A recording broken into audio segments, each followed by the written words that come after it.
происходящего поединок. Лига Time Fighting Championship гордостью представляет трехраундовый бой весовой категории 57 килограммов. И слева от меня синий угол. Боец представляет Республика Кыргызстан Каратунжа. Представляет бойцовский клуб Сюнбек. Тренируется под руководством Тайбекова Ильяна. Бойцу 14 лет, вес бойца 57 килограммов ровно. Рост бойца 1,70 сантиметров. Это профессиональный дебют бойца. Встречайте бойца по прозвищу Волк Бекзат Турнабаев. Новому бойцу будет противостоять боец из Узбекистана, боец красного угла. Боец представляет бойцовский клуб Алибеков Тим. Тренируется под руководством Алибекова Бахаджана.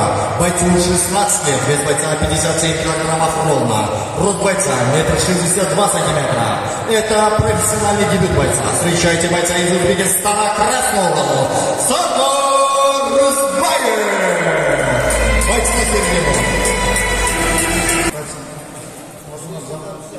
Сетка шот не хватает. Бойцы дальше. Палка.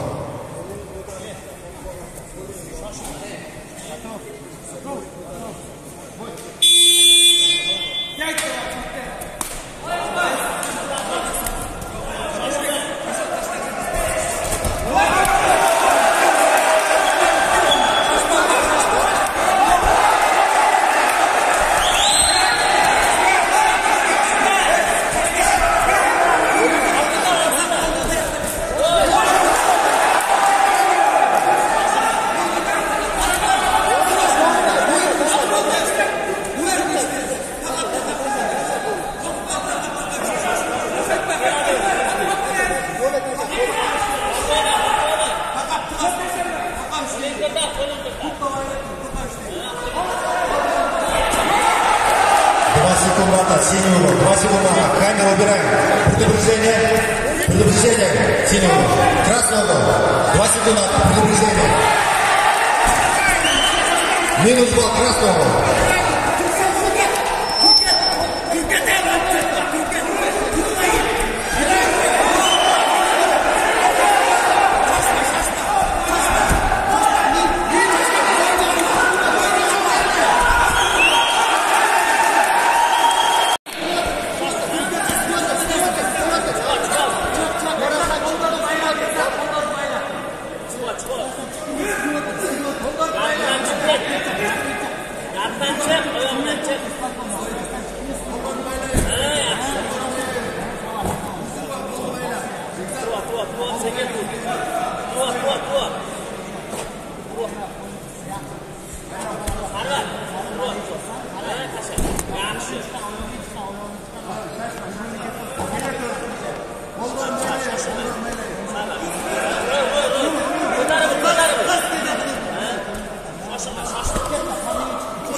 Дорогие дамы и господа, уважаемые поклонники смешанных единоборств, в этом бою, в первом раунде, техническим нокаутом победу одержал боец из Кыргызстана по прозвищу Волк